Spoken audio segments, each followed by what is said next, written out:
ẹ wá wo àfáà Làbíbù rẹ̀ tó ń bóyín pẹ̀lú àwọn ẹlẹ́bọ ní UK. ẹ̀yin tí wà ní Nàìjà gẹ̀ẹ́sù a sọ pé tá a bá ti pàdé nídàálẹ̀ ọmọ ìyá jíwá. ẹ̀yin àfọ ní humanity àdánwò, ẹ̀yin àfọ ní unity sọnù. ẹ wo àfáà Làbíbù, wọ́n ti wọ́ àfáà Làbíbù lọ báyìí kọ́lọ́mbà dá àfáà Làbíbù padà.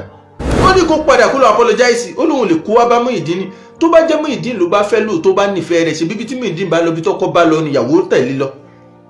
ó lóun wà ó kò nífẹ̀ẹ́ Muyideen tẹ́lẹ̀, owó tó ń dá tó ń donate fún Muyideen ló torí ẹ̀ fẹ́. èèyàn wá ń bẹ̀ yẹn lẹ́ẹ̀kọ́lé fún ẹ ṣe kíní kan fún ṣákàǹtì tiẹ̀ lówó ń lọ ni. ihun tóbi ni ẹ sì ránjú mọ́nú. ìyàwó àdánwò tí wọ́n fẹ́ fún Muyideen ṣé ìyàwó nìyẹn? ṣé ìyàwó nìyẹn léyìí? ìyàwó burúkú, ìyàwó àdánù. mi ti ẹ gbàdúrà kí Muyideen fẹ́ rú ẹ̀ mọ́ ìyàwó tó bá fẹ́ tí ó kórìí ibú bá gbẹ̀yìn nìyẹn.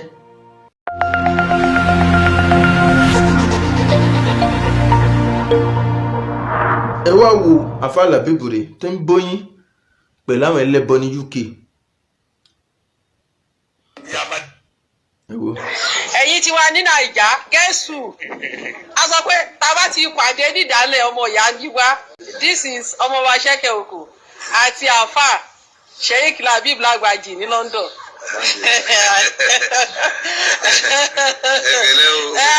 ọ ní alihamdulilayi àbọ̀rọ̀ àbọ̀yè. ẹ ti rí àfáà Làbíbù ń lọ díẹ̀díẹ̀ nìyẹn ó dẹ̀ ṣe mí láàánú fún àfáà yìí. ẹ bá àfáà ṣe ń fẹ̀gbẹ́kẹ̀gbẹ́. àfáà Làbíbù tún sọ ọ̀rọ̀ bú lẹ́nu ẹyẹ bá ṣe rí mi lọ sáré dì mọ́ mi, bá ṣe rí mi lọ ti dì mọ́ mi. ìyàwó ń yàwó obìnrin olóbìnrin dì mọ́ yín. Musiba. jẹ́ kí n tún play fídíò àfọ oníláwà nìkan, oníláwà ní ìsọnù. àfáà láìmọ̀ kankan báyìí tí kò máa ń jábọ́ máa ń wí wóróworó báyìí. ẹ jẹ́ n play yẹn náà kẹ́ wá gbọ́ ohun tá àfáà náà tún wí.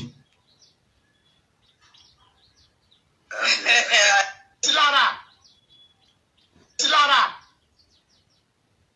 ajẹgbèsè sọ́nà onírin àti sanwó yẹn ní ọmọ lọ́sọ́dọ̀ bàbá ìyàwó ẹ lọ́dọ̀ ìyàwó yẹn kọ̀ọ̀ká àgbàlá kọ̀ọ̀tẹ̀ ní ọ kọ̀ọ̀pàgàlá Gabriel ó ń fi ọ lọ kọ̀ọ̀ká àgbàlá Gabriel kọ̀ọ̀fí ọmọ kọ̀ọ̀ká àgbàlá Gabriel káfẹ́yàwó fọ́mọ ìlànà ńlẹ̀ Yorùbá ibi ọgbọ̀dọ̀ wọ ẹ̀.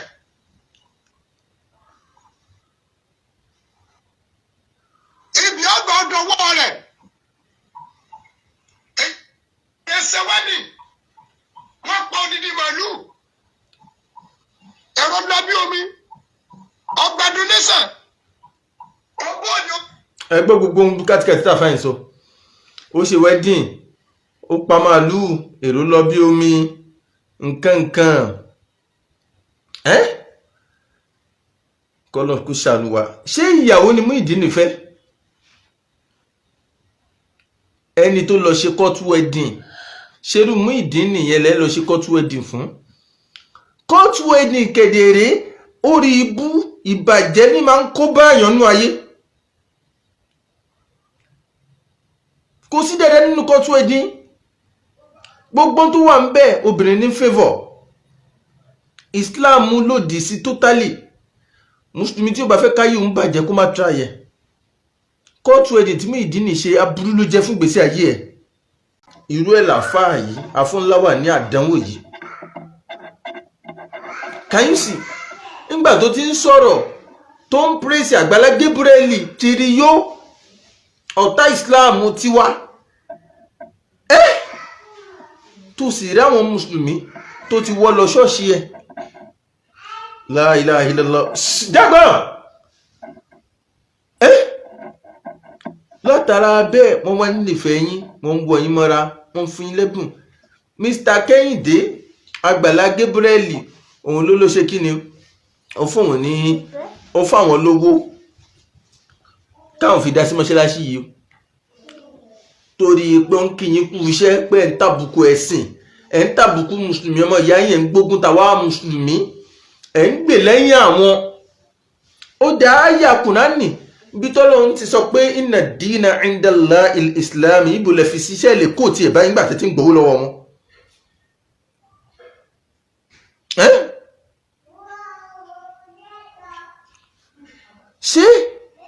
nísìn gbogbo ẹ̀bùn tẹ́ ń gbà afá yìí sọ́nù fídíò kan tó sẹ́ǹdì sí mi jọ̀wọ́ tí mo kọ̀wé díẹ̀ bẹ̀ tá afá yìí sọ pé kírísítẹ́nì wo ni ò mọ Ọlọ́run lọ́kan kírísítẹ́nì wo ni ò mọ Ọlọ́run lọ́kan ń pèsè bí ẹ má pè mọ́ ń kèfèrí wọn ń ṣe kèfèrí pé kírísítẹ́nì wo ni ò mọ̀ pé ọ̀kan lọ́lọ́run la ilaha illallah láwọn tó ń pe mẹ́ta lọ́kan afá tún sọ pé kírísítẹ́nì wo ni ò mọ Ọlọ́run lọ́kan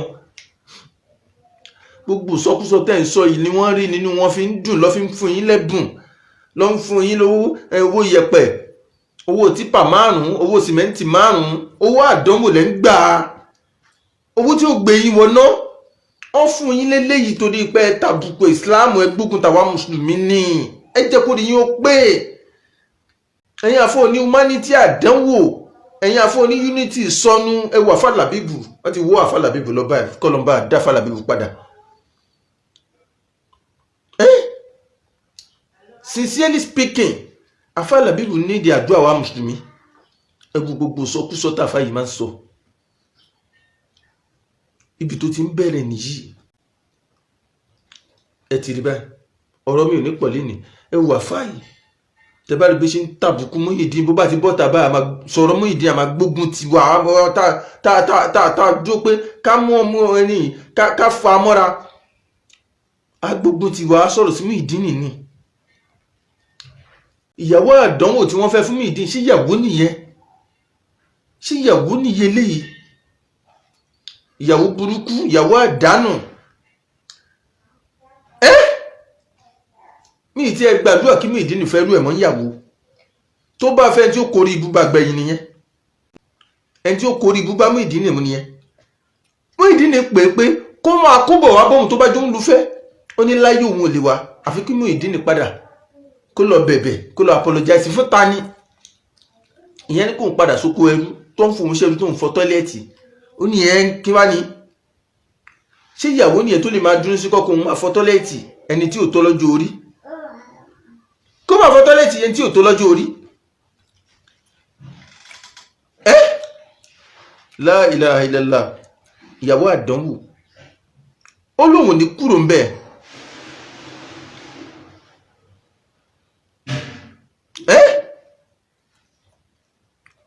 kó ní kó padà kó lọ apologize ó lóun lè kó wá bá Muyideen tó bá jẹ́ Muyideen ló bá fẹ́ lò tó bá nífẹ̀ẹ́ rẹ̀ ṣe bíbí tí Muyideen bá lọ bí tọ́kọ bá lọ níyàwó tẹ̀lé lọ ó lóun wà ó kò nífẹ̀ẹ́ Muyideen tẹ́lẹ̀ owó tó ń dá tó ń donate fún Muyideen ló torí ẹ̀ fẹ́ torọ́ ti kọ́lé fún wọn ń dáwó fún gba ṣọ́ọ̀bù fún tó torí ẹ̀ fẹ́ ní ìyẹn òṣòbìnrin obìnrin bú ni ṣé ìyàwó lélẹ́yìí owó ló torí ẹ̀ fẹ́ eléyìí ò nífẹ̀ẹ́ Muyideen ò tí ì níyàwó ṣé ní gbogbo life tí Muyideen lò lọ́dọ̀ Àgbàlá Gabriel ṣé ń gbọ́ mi it's like ẹni tó wà lójú oorun kó kà á sí àlá ojú àlá ni Muyideen wà gbogbo gbèsè ayé tó lò l'Àgbàlá Gabriel gbogbo bá ṣe gbowó fún sóti bá ṣe pàdé ẹ̀ lábẹ́ bíríìjì tán ní kó máa bọ̀ ṣọ́ọ̀ṣì tó gba donation fún tó kọ́lé fún tó gba ṣọ́ọ̀bù fún tó ń ta chájà tó ń ṣe oríṣiríṣi gbogbo bó ṣe wedding pẹ̀lú ìyàwó àdánwò tó ń lọ kóòtù tó wọ súùtù ìyàwó náà wọ white gown tó ń jó tíyàwó ń jó tó ń ẹ wo bó ṣe ń jó jọ wedding tó ń jó gidi tó kíjó mẹ́rẹ̀ tó ń pọ̀ yìí bí ipò nífẹ̀ẹ́ ọkọ rẹ̀ kò sí nífẹ̀ẹ́ rẹ̀ aládánwò lóbìnrin inna nisaa shayatin khuliqna lana na'udhu billahi min sharri shayatin la ilaha illallah afani inna nisaa ó láwọn obìnrin shayatin khuliqna lana ó ní àṣetánì tọ́lọ ń dá tì wá láwọn obìnrin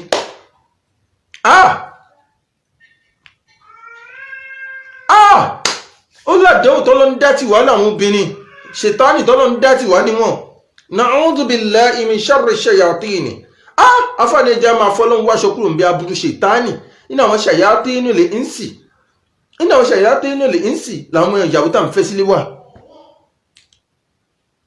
Al-Qur'an sọ fún wa pé inna min azwajikum wa auladikum aduwwan lakum fahdharuhum Al-Qur'an ló ń bẹnu àwọn ìyàwó tẹ́ fẹ́ àtàwọn ọmọ tẹ́ bí ọ̀tá yín bẹnu ẹ ṣọ́ra abẹ́ẹ̀rí ṣé ìyàwó leléyìí kí ló dúró ṣe bẹ́ẹ̀ tí ó lè máa tẹ̀kọ́ lọ́kọ́ ẹ lọ. ọkọ tó bá mọ̀ pé ìyàwó rẹ̀ ló bá jẹ́ lóòótọ́ onífẹ̀ẹ́ rẹ̀ ó tẹ̀lé lọ ni ọkùnrin kan ò gbọ́dọ̀ tún jọ ẹ́ lójúmọ́ lẹ́yìn Muyideen. àzákàrí ọkùnrin kan ò gbọ́dọ̀ tún wọ abẹ́ rẹ̀ lẹ́yìn tí Muyideen tó bá mọ̀ pé onífẹ̀ẹ́ rẹ̀ lóòótọ́ ìyàwó ọkọ ẹni. tẹ́ bá rí bó ṣe ń bá Muyideen sọ̀rọ̀ ó làbórí ẹ̀ ti gbálẹ̀ ó làbórí Muyideen yìí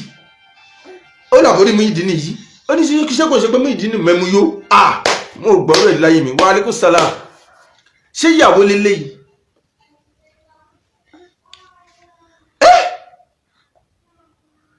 gbogbo ma wá fẹ́ yàwó kò fẹ́ yàwó gidi wá jẹ́ yàwó tó tún lóhùn ní fibroid la ilaha illallah. ṣé ìyàwó leléyìí Muyideen ò fẹ́ yàwó gbẹ̀rù dání lọ fi ẹ ṣe ń bẹ̀ o. ewu àwò kéèyàn fẹ́ yàwó bẹ́ẹ̀ yẹn kó náwó bẹ́ẹ̀ yẹn lórí wedding kó wọ ọ̀rọ̀ Muyideen kó sí súùtù kó wọ ìyàwó náà wọ kíní kó wá padà já sí wípé Muyideen lòun ò gbé bẹ́ẹ̀ mọ̀ òun ṣerú ń bẹ̀ ni òun ò ní freedom. ìgbésí ayé tí ó bá ti sí freedom ń bẹ̀ ó wà meaningless.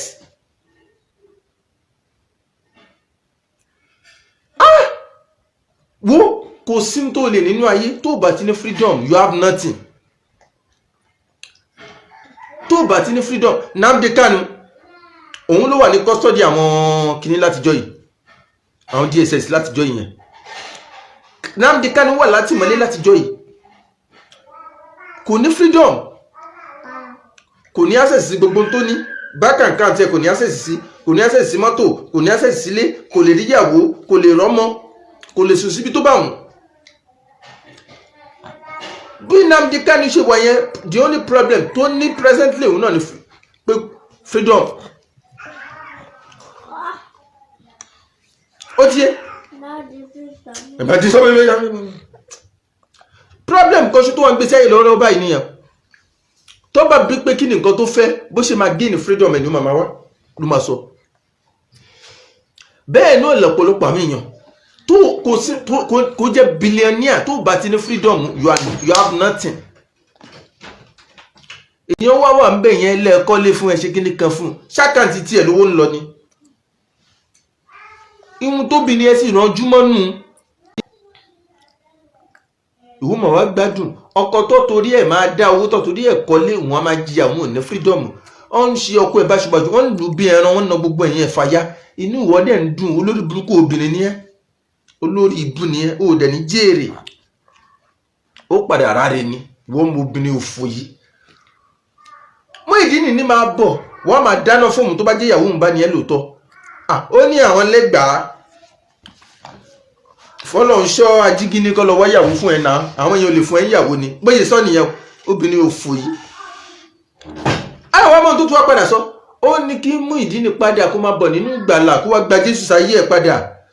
ó nígbà tó máa fẹ́ Muyideen Christian ni ó lè ṣe máa di mùsùlùmí sìn kí wá ní kó máa bọ̀ ó lóun dẹ̀dẹ̀ wá síbi tí Muyideen wà láyé tí ó bá lè wà kó máa bọ̀ wá bóun ìyẹn ni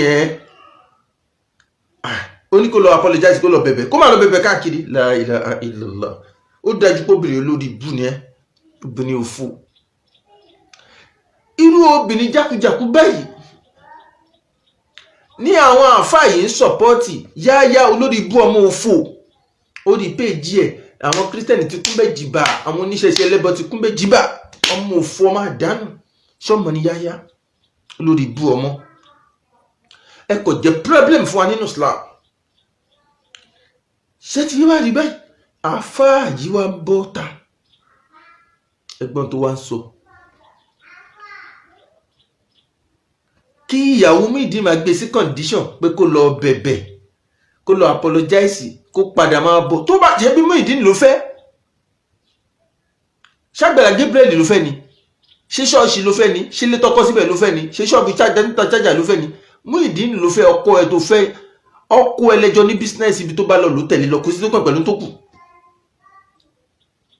tó bá jù bá nífẹ̀ẹ́ kò nífẹ̀ẹ́ kò sífẹ̀ẹ́ ń bẹ̀ wo ló ranjú mọ́ obìnrin àdánwò ní olùkọ́ làwà kó ṣàánú wa. so Muyideen gbogbo ìgbésí ayé tí Muyideen ń lò níbẹ̀ pátá kí Muyideen kà sí pé òun wà lójú àlá gbogbo bó ṣe ń gbalé kọ́lé fún ẹ tó ń gba donation tó ń ṣe tàṣájà ní ṣọ́ọ̀bù gbogbo yẹn tó ń ṣe wẹ́ẹ́dì gbogbo bẹ́ẹ̀ ṣe ń dùn yẹn Muyideen tẹ́ ń lọ kóòtù tẹ́ ń bọ̀ tó wọ súùtù tíyàwó ẹ̀ ń wọ gáùn wedding gown white gown ojú àlálẹ̀ wà. Kódà gbogbo oorun tó bá sùn pẹ̀lú ìyàwó rẹ lẹ́yìn tó wọlé tó bá ṣe spinti tẹ́ bá gbà fúnra yín ojú àlá ló wà. Ìgbà tó kú ń bẹ̀ tó gba Islam ló ṣẹ̀ṣẹ̀ jí sínú ayé. Ṣó ti yé? Ó ṣẹ̀ṣẹ̀ jí sínú ayé ni. Aládánwò tó kọ kíní Nabil Sadiku àbí kí ló wí ó ní ṣòro ló mọ obìnrin tó lè fún kí làwọn fún níyẹn fún kí lọ fún ẹ̀yẹn fún tẹ bá ní Muyideen pé kò lè fẹ́ rú yẹn pé kò wọ́ ọtí ẹ̀ ó dá aṣojú ẹ̀ fọ́ngbà tó fẹ́ ń gbà yẹn orí yín ti gbálẹ̀ yé so ẹ̀yìn ẹ̀wù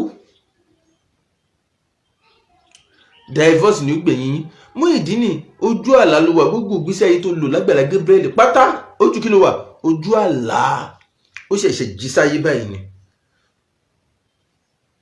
ó ṣe jí sáyé ni ìgbésí ayé yẹn dá gbogbo ẹnu bí omi ṣanwọ́ dàpọ̀ ojú àlá ló wà ó ṣe jí sáyé ni ṣòtíye gbogbo tó ṣẹlẹ̀ ń bẹ̀ yẹn pátá àtìyàwó ojú àlá lásán ni rubbish ni ogun tó ṣe ń bẹ̀ ó ṣe padà ó ṣe jí sáyé ni so ó ṣe fẹ́ bẹ̀rẹ̀ another life ni you are now living a responsible life ṣòtíye gbogbo ètò tí lò sẹ́yìn bẹ́ẹ̀ just ignore it yes that is it